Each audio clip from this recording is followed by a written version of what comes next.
Vamos voltar a falar sobre tarifaço, Joel, porque a gente está ainda ouvindo os setores, né, principalmente aqueles que não foram beneficiados, excluídos dessa primeira lista que foi anunciada pelo governo de Donald Trump, que fez uma triagem, separou quase 700 itens que o Brasil vende para os Estados Unidos, itens muito importantes para a economia dos Estados Unidos e que para o Brasil são importantes também, mas tem muito fabricante, muito produtor, muito setor produtivo que segue bastante preocupado. Por isso, o ministro da Fazenda, Fernando Haddad, fala que as negociações estão ainda no ponto de partida e ele falou também em injustiças que precisam ser corrigidas. Nós entendemos que essa semana não é o ponto de chegada, né? É o ponto de partida de uma negociação.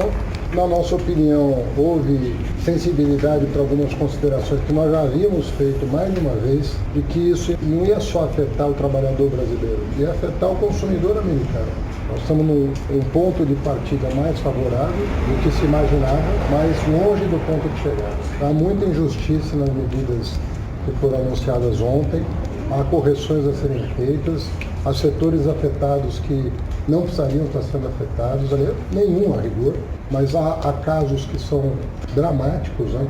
Bom, e aí, enquanto essa situação com os Estados Unidos não é resolvida, o Brasil tem ampliado negócios com outros países para equilibrar a balança comercial. O ministro da Fazenda disse que o plano para enfrentar os impactos da cobrança, ou seja, o plano de socorro, né, para os setores afetados, deve ser lançado oficialmente nos próximos dias.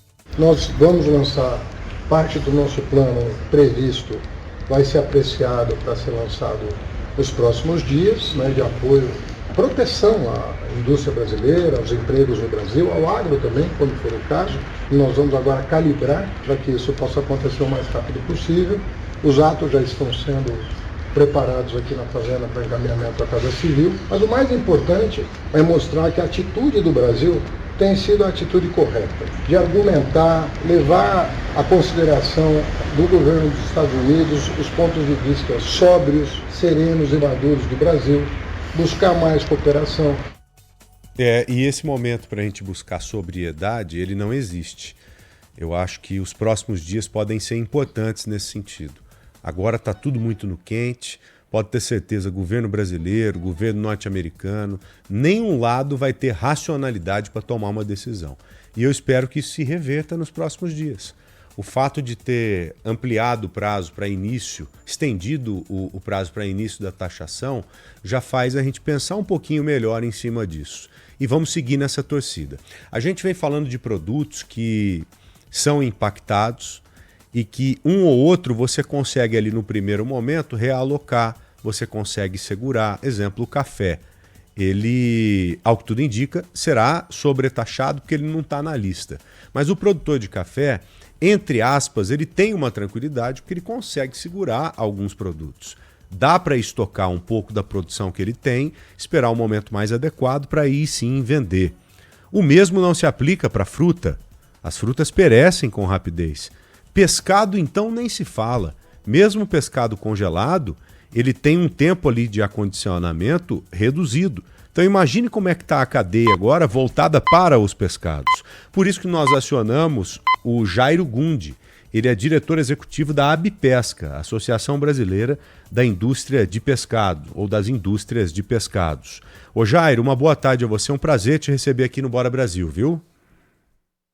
Muito boa tarde, Joel. Boa tarde, Ana. Obrigado pelo espaço para a gente estar falando aqui da proteína mais saudável e sustentável do planeta, mas que agora a gente passa por um momento um tanto turbulento, mas esperando aí que a gente consiga essa reversão como tu bem colocou. Verdade. Acho que o mais importante como ponto de partida é te ouvir em relação ao que representa esse momento que nós estamos enfrentando agora, né? Como que vocês podem ser impactados, qual o tamanho da cadeia. Vamos te ouvir primeiro. Então, Joel, vamos começar de trás para frente, então, fazendo uma visão um pouco mais macro a nível de mundo.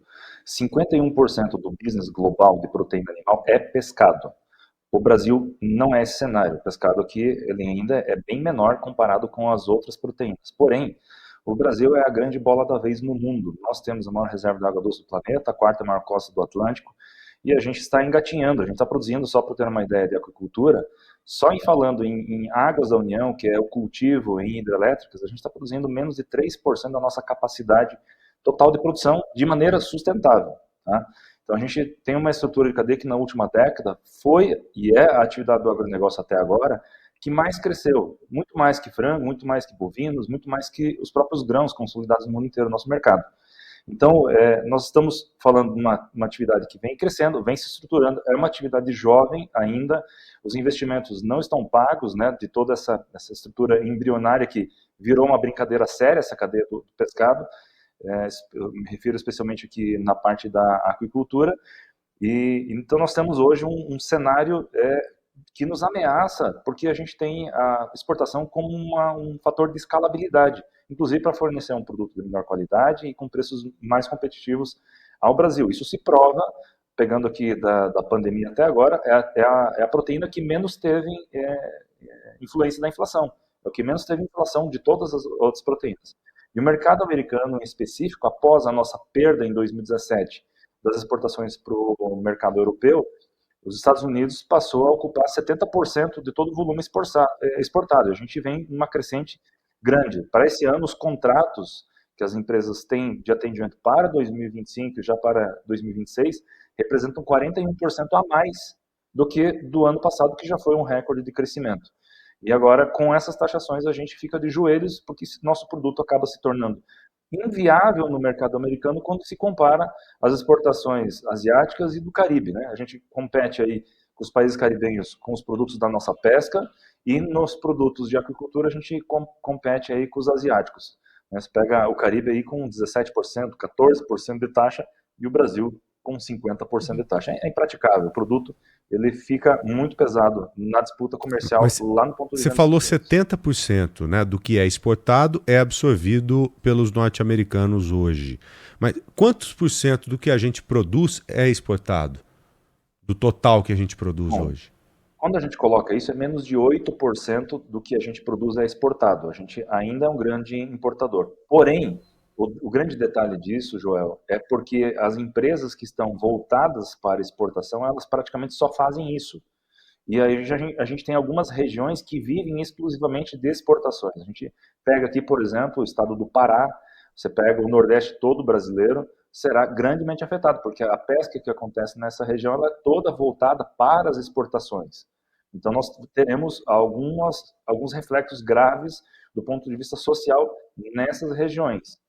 Isso é interessante para a gente entender aqui, para o nosso ouvinte entender do que a gente está falando, né? Por que o impacto é tão grande com essa taxação para os Estados Unidos? Agora, ontem, Jairo, o governo dos Estados Unidos divulgou que o setor de pescados não está isento da taxação, mas que os produtos que já tiverem sido embarcados, e aí engloba tudo, com previsão de chegar nos Estados Unidos até antes de começar a taxação, até antes do dia 5, a taxação está prevista para 6 de agosto, vão ser isentos, porque já foram vendidos antes do início da vigência da nova tarifa. E eu me lembro que vocês tinham falado no começo desse caos todo, envolvendo Estados Unidos e Brasil, que tinha muito material, muito produto parado em porto para ser enviado para os Estados Unidos e estavam à espera aí do que aconteceria. Qual que é a situação desse material, desses peixes que estavam a caminho dos Estados Unidos? Vocês já conseguiram mandar para lá? As compras de fato foram canceladas?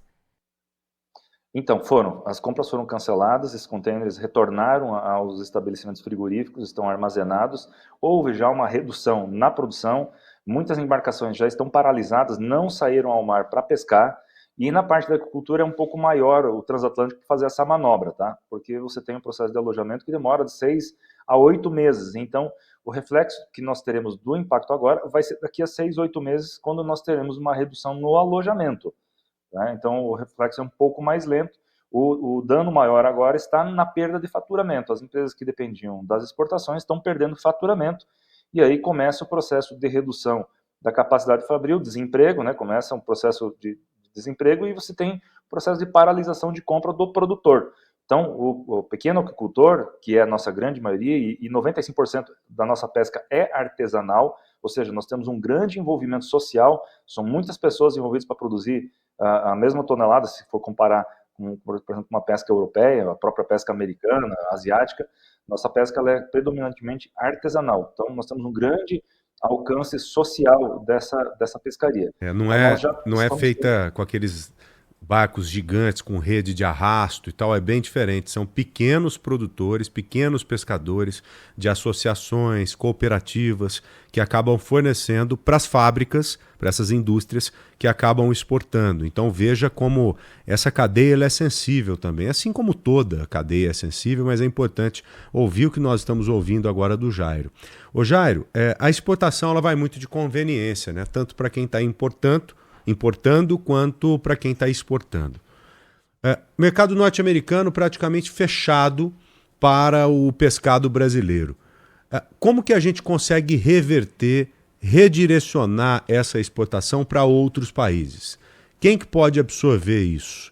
Quando a gente fala de pescado, eu penso imediatamente no mundo oriental, né? Os orientais consomem muito mais peixe do que a gente. Por que eles até hoje não importam da gente? Tem algum obstáculo? A gente precisa de algum tempo para passar a exportar mais para eles? Como é que essa cadeia ela pode se readequar, se reencaixar? João, essa é uma pergunta muito interessante, porque o nosso mercado, na verdade, é o mercado europeu e o mercado americano. O mercado europeu já está fechado desde 2017, agora com esse tiro aí, a gente fica agora com o mercado americano também nessa condição. Na Ásia, nós temos feito exportações, mas muito pontual. A China representa menos de 10% do que a gente exporta, e alguma coisa para Taiwan e alguma coisa para Japão. Tá? A gente tem feito alguns trabalhos junto com o projeto Apex, temos uma missão agora para a Austrália, agora início de setembro, temos uma feira que a Bipesca faz a curadoria junto com a Apex em outubro na China. Mas, de qualquer forma, é um pouco mais complicado você falar do mercado asiático, porque lá detém 70% da produção da aquicultura e da produção da pesca global. Do próprio Oceano Atlântico, do qual eles nem são banhados, 70% dos recursos migratórios, como os atuns, por exemplo, são capturados pelos países asiáticos. Então, a gente não consegue competir de igual modo, porque eles já estão lá e eles já têm uma cultura há muitas décadas, né? Não tem por que importar, eles têm a produção própria deles, né? Tem muito produto eles só no importam mercado. excedente. Agora, uma dúvida. Pelo contrário, eles são players, né? Por que a Europa, por exemplo, está fechada para a gente? O que aconteceu? É possível reverter isso? Por que a gente não exporta mais para a Europa? Esse é um assunto bastante complexo, porque ele iniciou em 2004, com auditorias dos quais o Brasil não vinha fazendo ajustes. Lembrando que o Ministério da Pesca transicionou a cada 6 meses, passava, virava secretaria, virava departamento, virava ministério, e assim a gente vem vivendo de lá até aqui. E passou que chegou o ano 2017, o Ministério da Pesca recém tinha sido destituído, e as ações que caberiam à produção primária nunca se implementaram. Isso fez com que o Brasil criasse um autoembargo após uma missão em 2017, no compromisso de fazer a regularização. Porém, por uma questão de decisão judicial, acabou saindo umas exportações e faltou diálogo na época do governo brasileiro, início de 2018, em comunicar às autoridades europeias de que haviam sido exportadas, certificadas algumas unidades de pescado, pós esse anúncio do autoembargo. E as autoridades europeias entenderam isso com uma falta de transparência e bloquearam da parte deles lá. De 2019 para frente começou o processo de regularização, foram feitos os ajustes regulatórios que haviam sido cobrados desde 2004, foi concluído, mas daí para frente, então, até agora, nós não conseguimos, de maneira política, termos o peso necessário para que a gente conseguisse alcançar. Nem da parte do governo brasileiro, isso entrou como pauta prioritária, e nem da parte de lá. E isso é justamente a cobrança número 1 que a Bipesca vem fazendo, junto às autoridades brasileiras, para que se coloque, de fato, o pescado como item prioritário nas tratativas junto ao mercado europeu, uma vez que as pendências que haviam de auditorias foram todas já concluídas, já foram superadas. É uma questão burocrática, agora, então. Uma vontade política mesmo. Questão burocrática. E agora é o momento. Se não havia a prioridade naquele momento, tem agora que ter agora. Inclusive, essa é a pergunta que eu quero te fazer, Jairo, inclusive para encerrar da minha parte. Se vocês esperam alguma melhoria em relação a isso, qual que é a expectativa em relação a esse plano de ajuda que o governo deve divulgar nos próximos dias? Bom, essa é uma pergunta bem interessante, porque a gente tem buscado a questão do financiamento com o objetivo de refinanciar os próprios estoques, para que a gente não tenha paralisação das pescarias e da produção. A pesca ela não acontece o ano todo para todas as pescarias. Existe o período de defeso, quando a espécie é proibida de ser pescada, para garantir sua sustentabilidade. Estamos no meio dessa pescaria. Se nós interrompermos, nós teremos um reflexo para 1 ano e meio. Então é importante que a gente não tenha essa paralisação, coloque no estoque, enquanto que a gente tem as articulações políticas para diluir esse problema envolvendo o mercado americano e se consiga abrir o mercado europeu. Então esse é o nosso pedido, para que a gente não se desdobre em termos desemprego nas indústrias e termos um impacto junto ao pescador e junto ao aquicultor. Ô, Jairo, para fechar aqui, a Europa ela tem capacidade de absorver quanto? O que a gente exporta hoje para os Estados Unidos, a Europa tem condição de absorver em números? Tem condição de fazer muito mais. Vou dar um exemplo prático aqui do Nordeste, da carcinicultura, produção de camarão de cultivo. Hoje nós produzimos 30% do que nós já produzimos no passado, quando tínhamos um mercado europeu aberto. Então, de lá para cá, você imagina como é que essa cadeia teve que se reestruturar, quantas empresas fecharam por conta da perda daquele mercado. Então, essa é só uma amostra da importância do mercado europeu, e nós clamamos aí ao governo, viemos insistindo, viemos cobrando o governo para que realmente assuma a liderança, coloque isso como pauta prioritária. Bom, Olha só, importante entrevista com você, exatamente. É hora de mexer o doce aí para resolver essa parada com a Europa como um todo.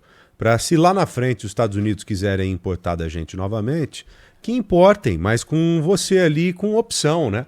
Tudo na vida da gente tem que ter opção. Quando você não tem opção, fica na mão de uma só pessoa, você está ferrado, né? Vamos torcer e pressionar para que o governo agora coloque essa pauta como prioridade mesmo. Jairo Gundi, diretor executivo da Abpesca, muito obrigado pela entrevista, viu? Foi muito bom o papo. Um grande abraço e torcendo aqui para que essa parada toda se resolva, viu, presidente? É verdade, ficamos na expectativa. Joel, Ana, muito obrigado pelo espaço. Uma boa tarde a você que nos acompanha aqui, e a gente fica sempre à disposição. A gente que agradece. Um abraço, viu?